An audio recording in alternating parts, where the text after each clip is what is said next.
नमस्कार, जोहार। झारखंड का एकमात्र सरकारी न्यूज चैनल क्लीन न्यूज में आपका स्वागत है। समस्या किसान से जुड़ा हो या हो पारा शिक्षकों का मुद्दा, हर खबर पर होगी हमारी पैनी नज़र। सभी खबर सिलेक्टेड और काम की है, तो वीडियो के अंत तक बने रहें। साथ ही आप न्यूज को किस गांव या शहर से देख रहे हैं, हमें कमेंट में ज़रूर बताइए। आज का लाइक हम 100 रखते हैं, उम्मीद है कि आप इसे पूरा करेंगे। और रोजाना पंचायत चुनाव का अपडेट पाने के लिए चैनल को सब्सक्राइब कर बेल आइकन को प्रेस करें। तो चलिए जानते हैं आज का मुख्य समाचार। झारखंड में बस परिवहन सुचारू रूप से चलाने के लिए संचालकों और स्टाफ ने भरी हुंकार। सिंहभूम में बस ओनर एसोसिएशन व बस स्टाफ की ओर से सोमवार को चाईबासा बस स्टैंड में काली पट्टी लगाकर राज्य सरकार का विरोध प्रदर्शन किया। कहा कि विगत 22 मार्च से सभी बसों का पहिया थम गया है और बस मालिकों को बंद के दौरान भी रोड टैक्स, इंश्योरेंस, फिटनेस के अलावा बसों की किस्त भी देनी पड़ रही है। इस कारण बस मालिक हर तरीके से टूट चुके हैं। सारे स्टाफ की स्थिति भूखों मरने की हो गई है। सरकार को मुख्य मांगों के भी आवेदन के माध्यम से अवगत करा गया है। इसमें रोड टैक्स की माफी, इंश्योरेंस की अवधि बढ़ाए जाने, फिटनेस की अवधि बढ़ाए जाने की मांग की। साथ ही 1 जुलाई से हम लोगों को 50% क्षमता के साथ बस चलाने की अनुमति दी जाए, ताकि सबके परिवार व भरण पोषण किया जा सके। फाइनेंसर की ओर से बस मालिकों को कोर्ट का नोटिस दे दिया जा रहा है। इससे बस मालिक मानसिक और शारीरिक अस्वस्थ हो गए हैं। बता दें कि कोरोना संक्रमण की दूसरी लहर के बाद राज्य सरकार ने पिछले 2 माह से अधिक समय तक राज्य के लॉकडाउन लगाने की घोषणा की है। इस दौरान अधिकतर व्यावसायिक प्रतिष्ठान खुल चुके हैं। इसके बावजूद एहतियात के तौर पर सरकार ने सवारी बस परिवहन व्यवस्था को बंद रखा है। बस मालिकों की ओर से इसे खोलने को लेकर सरकार से मांग की जा रही है। झोला छाप डॉक्टर व अवैध क्लिनिकों पर होगी कार्रवाई। पलामू में शहर हो या ग्रामीण क्षेत्र, हर तरफ संचालित हो रही है मौत की दुकानें। नीम हकीम से लेकर तमाम झोला छाप डॉक्टर मरीजों की जान से खेल रहे हैं। घरों में अवैध रूप से क्लिनिक चला रहे हैं। कहीं बोर्ड नहीं है तो कहीं फर्जी डिग्री आदि लिखकर लोगों को गुमराह किया जा रहा है। बड़े अस्पतालों का भी बुरा हाल है। यहाँ कौन ऑपरेशन के लिए चीर फाड़ कर दे रहे हैं और कौन बेहोशी का इंजेक्शन दे दे, कुछ पता नहीं चलता। जिले में अस्पताल, नर्सिंग होम, क्लिनिक, लैब के करीब 256 पंजीयन है, लेकिन वास्तव में संख्या कई गुना अधिक है। जब कोई मामला सामने आता है तो महकमा संबंधित के खिलाफ कार्रवाई कर इतिश्री कर लेता है, लेकिन अब पलामू में झोला छाप डॉक्टर व अवैध क्लिनिकों की दुकानें बंद होगी। KYC अप टू डेट करा ले, नहीं तो सिम हो जाएगा लॉक। झांसा में डालकर 1 लाख रुपए की कर ली गई ठगी। KYC कराने का झांसा देकर साइबर ठगों ने सीताराम डेरा थाना क्षेत्र बालूवासा निवासी महिला शर्मिला चक्रवर्ती से 1,02,480 रुपये की ठगी कर ली। इसके खिलाफ प्राथमिकी दर्ज कराई गई है, जिसकी जांच पुलिस कर रही है। महिला ने शिकायत में पुलिस के बताया 26 जून को दोपहर उनके मोबाइल नंबर पर मैसेज आया, जिसमें BSNL मोबाइल सिम का KYC नहीं होने के कारण नंबर 24 घंटे के भीतर सिम कार्ड बंद होने की जानकारी दी गई।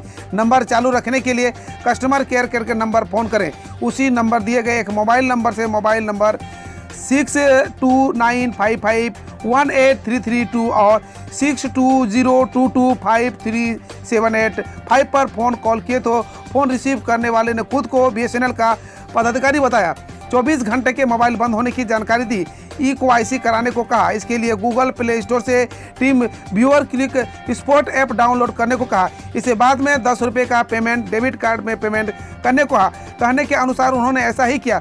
इस दौरान फ़ोन कॉल पर रखकर कुछ प्रोसेस किया गया। इसके बाद फ़ोन कॉल पर मोबाइल नेट बैंकिंग पर लॉगिन करवा लिया। इसके बाद खाते से राशि कटने लगी। खाते से कुल 1,02,480 रुपये की निकासी कर ली गई।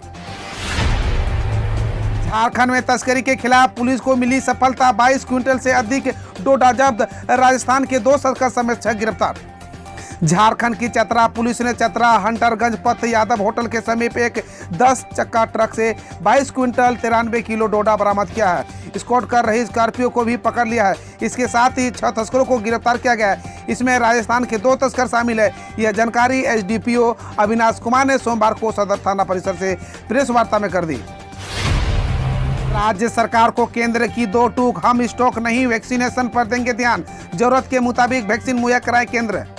झारखंड सरकार अब राज्य में वैक्सीनेशन की रफ्तार बढ़ाएगी। स्टॉक की चिंता किए बगैर सरकार अब अपनी क्षमता के हिसाब से वैक्सीनेशन अभियान चलाएगी। सरकार का पूरा फोकस अब राज्य के सभी योग्य व्यक्तियों को वैक्सीनेट करना है। इस संबंध में सभी जिले के सिविल सर्जन को निर्देश भेज दिया गया है। साथ ही राज्य सरकार की ओर से केंद्र सरकार को 2 टूक कर दिया गया है कि अब जरूरत के हिसाब से वैक्सीन उपलब्ध कराना होगा। राज्य सरकार का कहना है कि झारखंड की आबादी वाले ही अन्य राज्यों को पर्याप्त संख्या में टीका मुहैया कराया जा रहा है।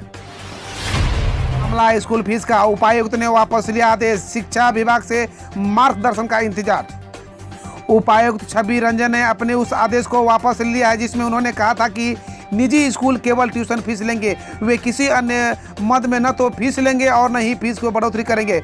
उपायुक्त ने कहा कि इस संबंध में विभाग से स्पष्ट मार्गदर्शन प्राप्त होने तक जिला प्रशासन द्वारा जारी आदेश लागू नहीं किया जाएगा। उन्होंने जिला शिक्षा पदाधिकारी से इस संबंध में विभाग से यथाशीघ्र मार्गदर्शन प्राप्त करने का निर्देश दिया है। बताते चले कि सोमवार को निजी स्कूलों के प्रतिनिधियों ने उपायुक्त से मुलाकात की। झारखंड में कोविड वैक्सीन का 1 दिन का बचा स्टॉक, वैक्सीनेशन पर लग सकती है ब्रेक।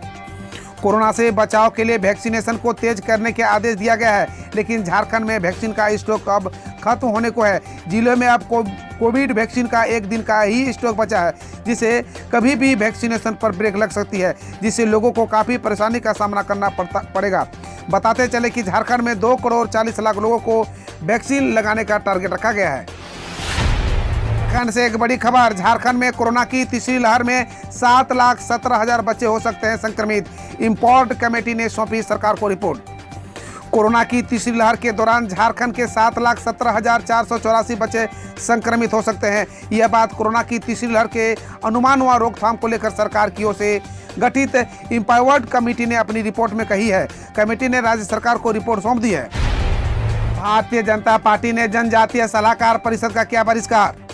भारतीय जनता पार्टी ने झारखंड सरकार की ओर से गठित ट्राइबल एडवाइजरी काउंसिल को असंवैधानिक बताते हुए आज हो रही इसकी बैठक का बहिष्कार करने का निर्णय लिया। भारतीय जनता पार्टी विधायक दल के नेता बाबूलाल मरंडी ने एक प्रेस कॉन्फ्रेंस में पार्टी को इस निर्णय की जानकारी दी। कोरोना की रूसी वैक्सीन स्पुतनिक अब रांची में भी उपलब्ध पहुंची पहली खेप। अगर आपने रूसी वैक्सीन स्पुतनिक वी का इंतजार में कोरोना रोधी टीका नहीं लगवाया है तो अब लगवाने की तैयारी करें। रांची स्थित मेदांता हॉस्पिटल में स्पुतनिक वी की खेप पहुंच चुकी है। फिलहाल ऑनलाइन रजिस्ट्रेशन वालों को प्राथमिकता दी जा रही है। ऑफलाइन टीका लगाने को लेकर भी प्रबंधन ने तैयारी कर ली है, जिससे कि टीका लगाने के लिए आने वालों को कोई परेशानी न झेलनी पड़े। बताते चले कि झारखंड में फिलहाल केवल मेदांता हॉस्पिटल में ही स्पुतनिक वी की वैक्सीन अवेलेबल है। अब खबर देश विदेश और देश की विभिन्न योजनाओं से। पश्चिम बंगाल मुख्यमंत्री ममता बनर्जी ने कहा राज्यपाल भ्रष्ट है। जैन हवाला में आया था नाम, धनखड़ ने किया पलटवार। पश्चिम बंगाल की मुख्यमंत्री ममता बनर्जी एक बार फिर बंगाल के राज्यपाल जगदीप धनखड़ पर जमकर बरसी, उन्हें भ्रष्ट तक कर दिया। ममता बनर्जी ने कहा कि राज्यपाल जगदीप धनखड़ एक भ्रष्ट व्यक्ति है। 1996 के जैन हवाला मामले के आरोप पत्र में उनका नाम आया था। उन्होंने यह भी कहा कि राज्यपाल को हटाने के लिए वह 3 बार केंद्र सरकार को खत लिख चुकी है। वहीं राज्यपाल धनखड़ ने अपने खिलाफ लगाए गए आरोप को निराधार बताते हुए ममता पर पलटवार भी किया है। कहा है कि महामारी के समय उन्होंने अपने लोगों को रेवड़ी बांटी। झारखंड की दीपिका कुमारी की गोल्डन हैट्रिक पर सचिन तेंदुलकर ने किया दिल छू लेने वाला ट्वीट। भारत की स्टार तीरंदाज दीपिका कुमारी ने पेरिस में जारी तीरंदाजी वर्ल्ड कप में इतिहास रच डाला है। दीपिका ने इंडिविजुअल विमेंस डबल्स और मिक्स्ड डबल्स में गोल्ड मेडल जीते और इस तरह से गोल्डन हैट्रिक बनाई है। मास्टर ब्लास्टर सचिन तेंदुलकर ने दीपिका कुमारी की शानदार उपलब्धि के लिए दिल छू लेने वाला ट्वीट किया है। दीपिका ने रविवार को अपने पति अतानु दास के साथ मिलकर मिक्स्ड डबल्स के गोल पर निशाना लगाया। ये उपलब्धि हासिल करने वाली अतानु और दीपिका की यह पहली जोड़ी है। सचिन ने ट्वीट पर लिखा है कि पेरिस में दीपिका ने जिस तरह का खेल दिखाया है उससे समझ आ गया कि ओलंपिक खेलों के दौरान दुनिया का क्या देखने को मिलेगा। सचिन तेंदुलकर ने ट्विटर पर लिखा कि दीपिका का जबरदस्त प्रदर्शन, आप इस सफलता और मान्यता को सही मायने में हकदार हैं। पेरिस में जारी तीरंदाजी वर्ल्ड कप के आपके प्रदर्शन ने दिखा दिया कि ओलंपिक में दुनिया क्या देखेगी। आपकी उपलब्धियों को पर गर्व है। टोक्यो ओलंपिक के लिए आपको शुभकामनाएं। योगी सरकार ने इन 11 जिलों को दी नई लैब की सौगात। डेल्टा प्लस वेरिएंट की जांच अब आसान। उत्तर प्रदेश में कोरोना की तीसरी लहर के मद्देनजर योगी सरकार ने छोटे जिलों में भी जांच के लिए नई प्रयोगशालाएं तैयार करवाई है। सीएम योगी आदित्यनाथ ने सोमवार को 11 नए जनपदों में BSL-2 लैब शुरू करने का निर्देश दिया है। अब औरैया, महोबा, बुलंदशहर, अमेठी, सिद्धार्थनगर, देवरिया, बिजनौर, कासगंज, मऊ, कुशीनगर और सोनभद्र में RT-PCR जांच हो सकेगी। प्रदेश में इन नई प्रयोगशालाओं में से एक और जांच की संख्या में तेजी से इजाफा होगी। वहीं बीमारी को मात देने में भी सरकार को मदद मिलेगी। SBI Canara syndicate bank customer ध्यान दें, 1 जुलाई से बदलेंगे नियम, जाने क्या होगा असर। अगर आपका या आपके घर में किसी का खाता SBI, केनरा बैंक या सिंडिकेट का है तो ये खबर ध्यान से सुने। इस हफ्ते में बैंकिंग के कई नियम बदल रहे हैं। इन बदलावों में कैश निकालने पर ज़्यादा चार्ज देना पड़ सकता है। यही नहीं, चेकबुक, ATM से जुड़े नियम और IFSC कोड भी बदल रहा है। इनमें SBI के BSBD अकाउंट होल्डर्स के लिए 1 जुलाई 2021 से नए सर्विस चार्ज लागू होंगे। इनमें ATM, withdrawal, chequebook, money transfer और दूसरे ट्रांजैक्शन शामिल है। खाता धारकों को ₹1 ATM कम डेबिट कार्ड मिलता है। ICC T20 विश्व कप का आयोजन भारत में नहीं होगा, जानिए किस देश में शिफ्ट हुआ टूर्नामेंट। ICC T20 विश्व कप का आयोजन को लेकर लगातार अटकलें लगाई जा रही थी। सोमवार को इसके आयोजन को लेकर भारतीय क्रिकेट कंट्रोल बोर्ड ने चल रही अटकलों पर विराम लगा दी है। बोर्ड की तरफ से यह बात साफ कर दी गई है कि टूर्नामेंट का आयोजन भारत में नहीं कराया जाएगा। इससे कोरोना महामारी को देखते हुए संयुक्त अरब अमीरात में शिफ्ट करने का फैसला लिया गया है। BCCI सचिव जय शाह ने इस बारे में ANI को जानकारी देते हुए कहा कि टूर्नामेंट का आयोजन भारत में नहीं हो पाएगा। उन्होंने कहा कि आज ICC को इस बात की जानकारी दे देंगे कि T20 विश्व कप को UAE में शिफ्ट कर रहे हैं। कर्मचारियों के लिए PF पर बड़ी राहत, केंद्र सरकार देगी नियोक्ता और कर्मियों को दोनों का हिस्सा।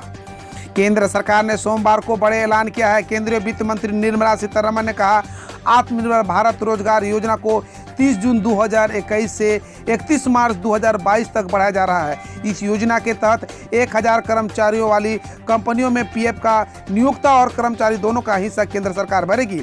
1000 से अधिक अप्लाई वाली कंपनियों में PF के लिए अप्लाई का हिस्सा 12% सरकार वहन करेगी। CM सावंत का बड़ा बयान, वैक्सीन की दोनों डोज लगवा चुके लोगों को गोवा में प्रवेश की अनुमति।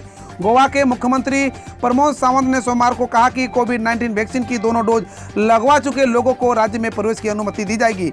बतौर सावंत, राज्य के कोविड-19 संक्रमण की स्थिति नियंत्रण में आ रही है और पॉजिटिविटी रेट भी कम हो रहा है। केंद्रीय स्वास्थ्य मंत्रालय के मुताबिक गोवा में कोविड-19 के 2511 केस एक्टिव है। मकड़ी की नई प्रजाति की हुई खोज, शहीद हुए तुकाराम ओंबले के नाम पर रखा गया नाम। वैज्ञानिकों ने महाराष्ट्र में मकड़ियों को 2 नई प्रजातियों की खोज की और उनमें से एक का नाम आइसिया से तुकारामी 26/11 आतंकी हमले में शहीद हुए मुंबई पुलिस के assistant sub inspector Tukaram Ombale के नाम पर रखा गया है। IFS अधिकारी परवीन कासवान ने कहा, अब भी प्राकृतिक में बहुत कुछ देखने को बाकी रह गया है। उत्तराखंड हाई कोर्ट ने 4 धाम यात्रा शुरू करने के राज्य सरकार के फैसले पर लगाई रोक। उत्तराखंड हाई कोर्ट ने 4 धाम यात्रा पर रोक लगा दी है। इससे पहले राज्य सरकार ने 1 जुलाई से 3 जिलों चमोली, रुद्रप्रयाग और उत्तरकाशी के लोगों को कोविड-19 की नेगेटिविटी रिपोर्ट के साथ सीमित संख्या में 4 धाम के दर्शन करने की अनुमति दी थी। हाई कोर्ट ने सोमवार को आदेश दिया कि 4 धाम की लाइव स्ट्रीमिंग की जाए। सरकार ने की पब्लिक हेल्थ सिस्टम के लिए 23,220 करोड़ के अतिरिक्त पैकेज की घोषणा। वित्त मंत्री निर्मला सीतारमण ने सोमवार को पब्लिक हेल्थ के लिए 23,220 करोड़ के अतिरिक्त पैकेज की घोषणा की और कहा कि इसमें विशेष जोर और ध्यान बच्चों के स्वास्थ्य व पीडियाट्रिक के केयर पर होगा। उन्होंने बताया कि 23,220 करोड़ इसी वित्त वर्ष में खर्च किए जाएंगे और ICU बेड, ऑक्सीजन आपूर्ति और दवाई और उपकरण की उपलब्धता बढ़ाई जाएगी। अरविंद केजरीवाल ने की घोषणा, दिल्ली की तरह पंजाब में भी देंगे मुफ्त बिजली। दिल्ली के मुख्यमंत्री अरविंद केजरीवाल ने कहा कि इतनी महंगाई में महिलाओं के लिए घर चलाना मुश्किल हो गया है। हम दिल्ली में हर परिवार को 200 यूनिट बिजली मुफ्त देते हैं। महिलाएं खुश हैं। उन्होंने आगे कहा, पंजाब की औरतें भी महंगाई से दुखी है। आपकी सरकार पंजाब में मुफ्त बिजली मुहैया कराएगी। केंद्र ने कोविड-19 प्रभावित क्षेत्रों के लिए की 1.1 लाख करोड़ की लोन गारंटी योजना की घोषणा। वित्त मंत्री सीतारमण ने सोमवार को कोविड-19 प्रभावित क्षेत्रों के लिए 1.1 लाख करोड़ की लोन गारंटी योजना की घोषणा की है। कुल राशि में से स्वास्थ्य क्षेत्र को 50,000 करोड़ और अन्य क्षेत्रों को 60,000 करोड़ मिलेगी। स्वास्थ्य क्षेत्र के लिए लोन की अधिकतम राशि 100 करोड़ होगी और इस पर ब्याज दर 7.95 से अधिक नहीं होगी। एक पाकिस्तान मंत्री ने कहा, इमरान खान द्वारा ओसामा बिन लादेन को शहीद बताना जुबान की फिसलन थी। पाकिस्तानी प्रधानमंत्री इमरान खान द्वारा आतंकी ओसामा बिन लादेन को शहीद बताने के 1 साल बाद पाकिस्तानी सूचना मंत्री फवाद चौधरी ने कहा कि वह जुबान की फिसलन थी। गौरतलब है कि कुछ दिन पहले एक इंटरव्यू के दौरान पाकिस्तानी विदेश मंत्री शाह महमूद कुरैशी ने लादेन को शहीद बताने वाले सवाल पर कुछ देर तक चुप्पी साध ली थी। सरकारी विशेषज्ञों का कहना है कि डेल्टा प्लस की फेफड़ों पर पकड़ अधिक मजबूत, इसके नुकसान स्पष्ट नहीं। सरकार के विशेषज्ञ समूह NTAGI के प्रमुख डॉक्टर NK अरोड़ा ने कहा कि कोविड-19 के डेल्टा प्लस वेरिएंट में वायरस के अन्य स्ट्रेन की तुलना में फेफड़े की कोशिकाओं पर पकड़ अधिक मजबूत है। उन्होंने कहा कि हालांकि यह नुकसान पहुंचाता है या नहीं, यह अभी तक स्पष्ट नहीं है। इसका मतलब यह नहीं है कि यह अधिक गंभीर या संक्रमण होगा। मध्य प्रदेश के बाद झारखंड में कोरोना के सबसे कम एक्टिव केस, 279 कोविड-19 के लक्षण। झारखंड में कोरोना का संक्रमण अब काफी कम हो गया है, वहीं इसके मरीज तेजी से स्वस्थ भी हो रहे हैं। ऐसे में अब झारखंड में एक्टिव केस की संख्या घटकर 1030 रह गई है, जो देश के सभी राज्यों में मध्य प्रदेश के बाद सबसे कम है। मध्य प्रदेश में एक्टिव मरीजों की संख्या 816 है। पूरे देश की बात करें तो महज 7 राज्यों में 2000 से कम संख्या में एक्टिव केस है। इनके मध्य प्रदेश व झारखंड के बाद दिल्ली, नागालैंड, हरियाणा, राजस्थान तथा हिमाचल प्रदेश शामिल है। नमस्कार, जोहार। झारखंड का एकमात्र सरकारी न्यूज चैनल क्लीन न्यूज में आपका स्वागत है। समस्या किसान से जुड़ा हो या हो पारा शिक्षकों का मुद्दा, हर खबर पर होगी हमारी पैनी नजर। सभी खबर सिलेक्टेड और काम की है, तो वीडियो के अंत तक बने रहें। साथ ही आप न्यूज को किस गांव या शहर से देख रहे हैं, हमें कमेंट में जरूर बताइए। आज का लाइक हम 100 रखते हैं, उम्मीद है कि आप इसे पूरा करेंगे। और रोजाना पंचायत चुनाव का अपडेट पाने के लिए चैनल को सब्सक्राइब कर बेल आइकन को प्रेस करें। तो चलिए जानते हैं आज का मुख्य समाचार।